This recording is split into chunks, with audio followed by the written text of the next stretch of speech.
Welcome back. In this video, we're going to go over section 4.2, which is about graphing linear equations in two variables. So some facts and examples.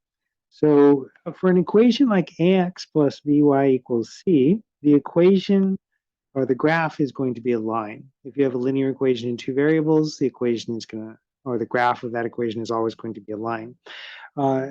A helpful fact, every point on the line corresponds to a solution of the equation. Points not on the line are not solutions. So let's take a look at the graph of y equals 3x minus 1 shown here. So is the point 0, negative 1 on the graph? It looks like the point 0, negative 1 is on the graph. Is 0, negative 1 a solution? Yes, because it's on the graph. But also, if you were to replace x by 0 in the equation, we know that y equals 3x minus 1. If you replace the x by a 0, you get a y of negative 1. And so when x is 0, y is negative 1. And that's what it means for 0, negative 1 to be a solution. Is the point 3, 4 a solution? So 3, 4 is over here. That's not on the line. It's not a solution.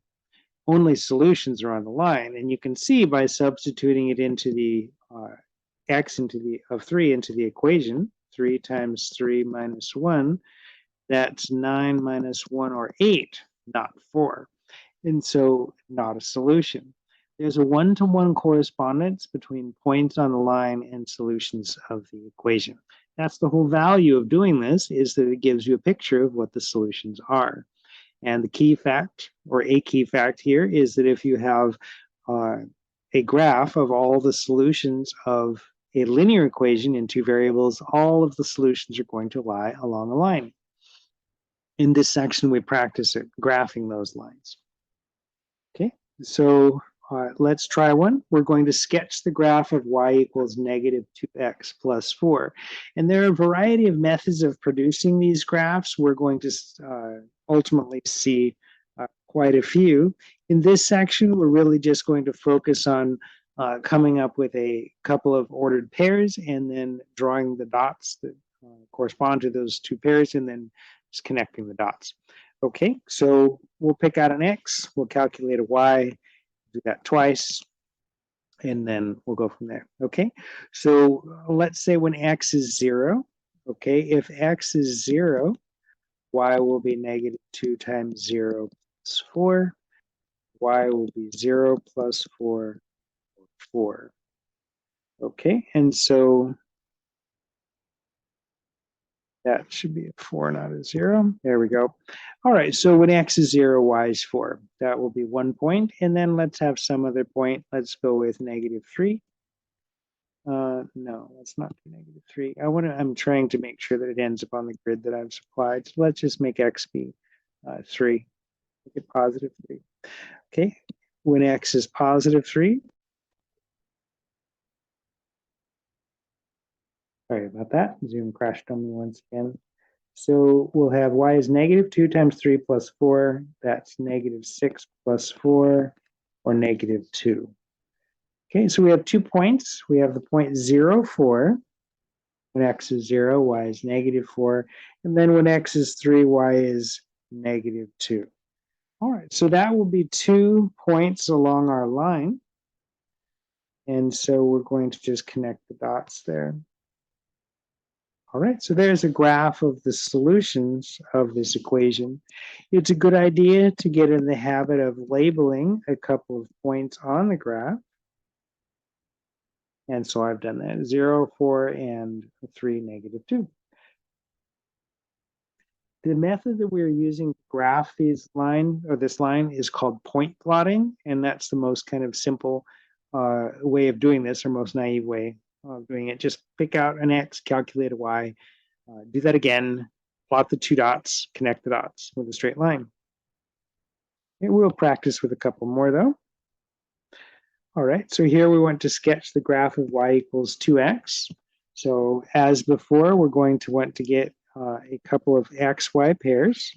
It's up to you to figure out how to choose x and y. I like to work with 0. 0 is pretty easy to calculate with almost always. So when x is 0, y will be 2 times 0.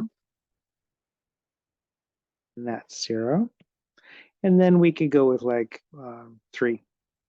Okay, when x is 3, y will equal 2 times 3, or 6. If you chose a different point, then that's okay. You're going to get the same line though. 0, 0, and then 3, 6. When x is 3, y is 6. Some instructors or teachers will require you to pick a third pair just as a check, and you can do that.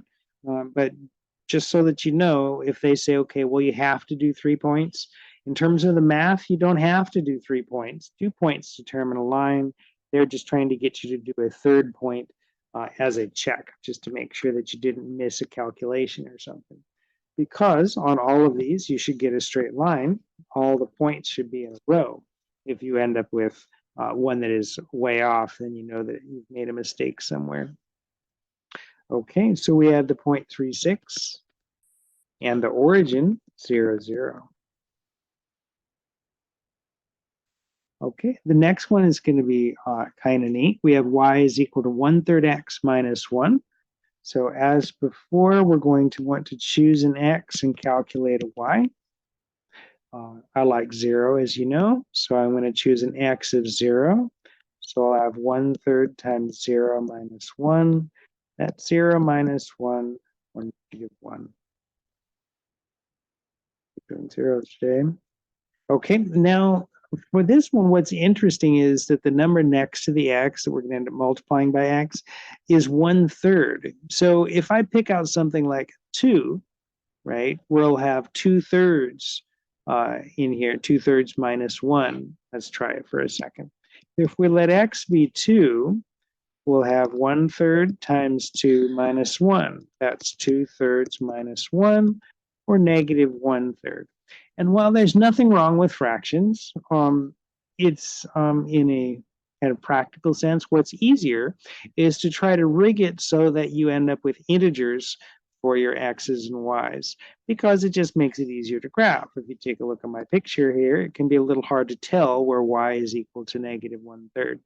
So that said, we want to try to choose an x that is divisible by 3 in this case, so that we'll end up with a nice whole number answer. So 3 is good. Let's go with 3. You could use -3 or 6 or 9, or -6 or -9. But here my x-axis only goes between -8 and 8. So at worst, I would do 6 or -6. But we'll go with 3 for this. We have 1/3 times 3 minus 1. 1/3 times 3 is 1. 1 minus 1 will make 0. Okay, so for 3, we're going to have 0. And for 0, we had -1.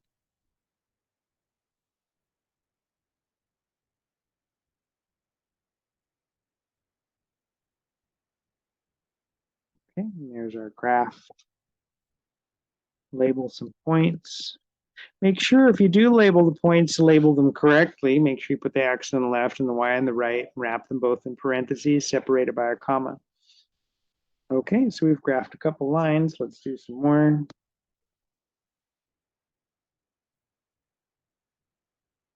Okay, next we're going to sketch the graph of 4x plus y equals 3. So for this one, since we're going to be figuring out a couple of different y's given an x, it might be worthwhile to just go ahead and solve this for y right now. So y will equal -4x minus 3. Okay, so that'll help us calculate what our corresponding y is. So there we go. Y is equal to -4x minus 3. Okay, so once again, we have an x. We'll calculate a y. So I like 0, 0, -3, and then -4 times x. Let's make -2. Okay, just for fun. All right, so when x is -2,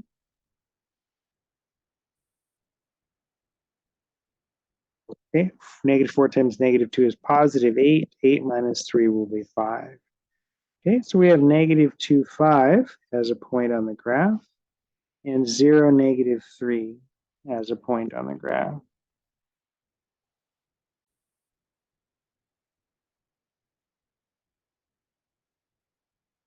So negative 2, 5,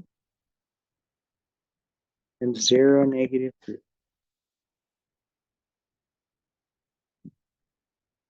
All right, so the next part has to do with horizontal and vertical lines. So we're going to start with the graph of y equals 5. One thing is pretty different on this one is that you'll notice that there's no x in the equation. When there's no x in the equation, that means that x can be anything you want. So no matter what, in this case, the y is equal to 5. So if we try to do this by plotting points, choose any x you want, let's say 0. If x is 0, what's y? Well, y is equal to 5.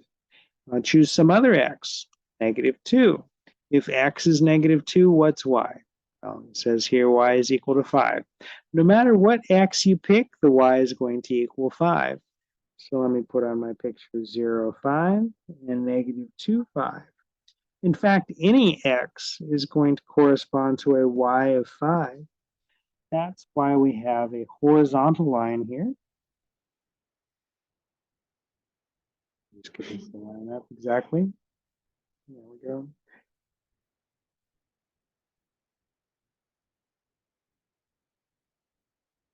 All right, so equations that look like y equal a number will always be a horizontal line.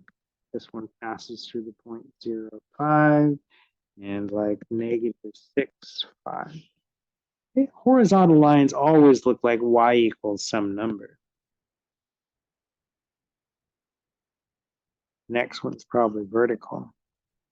Okay, here it says sketch the graph of x equals 2. So we'll proceed like we did a second ago. Calculate, choose an x, figure out the corresponding y. Here, the equation doesn't say anything about y, so it turns out that y doesn't matter. As long as x is 2, y can be anything you want. If x is 2, y could be 0. If x is 2, y could be negative 5. If x is 2, y could be 11. As long as x is 2, y could be anything. Y is not mentioned in the equation, so its value doesn't matter. Any y will do. So putting these points on, we'll have 2, 0, 2, negative 5. Sorry, I missed 2, negative 5. 11 is too big for my grid, so I'm going to leave it off. Here we end up with a vertical line consisting of all the points where x is equal to 2. And that's what the equation x equal 2 says. So a couple of points to label are 2, 0, and 2, negative 5. Any equation that looks like x equals a number is going to be vertical. Equations that say y equals are a number are going to be horizontal. Okay, so that's summarized right here. A horizontal line has equation y equals b, where b is a number, and passes through the point 0, b. That is its y-intercept. A vertical line has equation x equal a and passes through the point a0.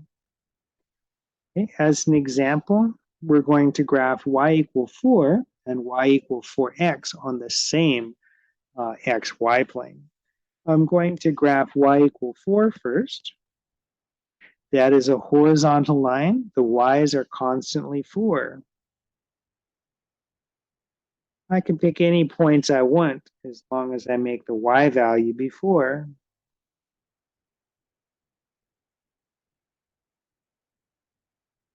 Okay, this is the line y equal 4.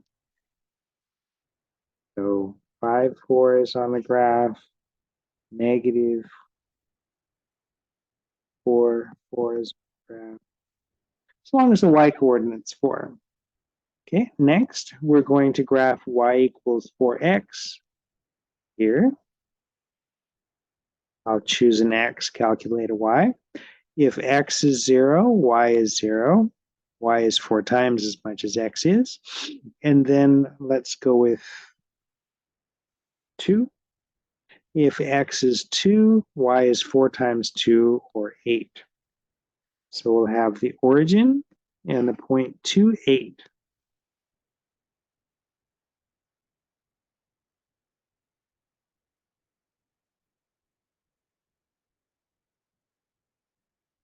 Okay, this two lines are graphed here on the same grid for a reason. We want to make sure that it's clear that the x makes a difference, the difference between these two equations, y equaling 4 and y equaling 4x. The presence of that x in the second equation makes a difference. Okay. All right, that takes us to the end of this section, graphing by plotting points. To summarize, you basically pick out an x value, calculate a y, pick out an x, calculate a y, draw the two dots on your grid, and then connect the dots. There's a couple of special cases. If the equation looks like y equals a number, it's a horizontal line. If the equation looks like x equals number, it is a vertical line. Okay, and that's it. Let me know if you have any questions, and then have a great day.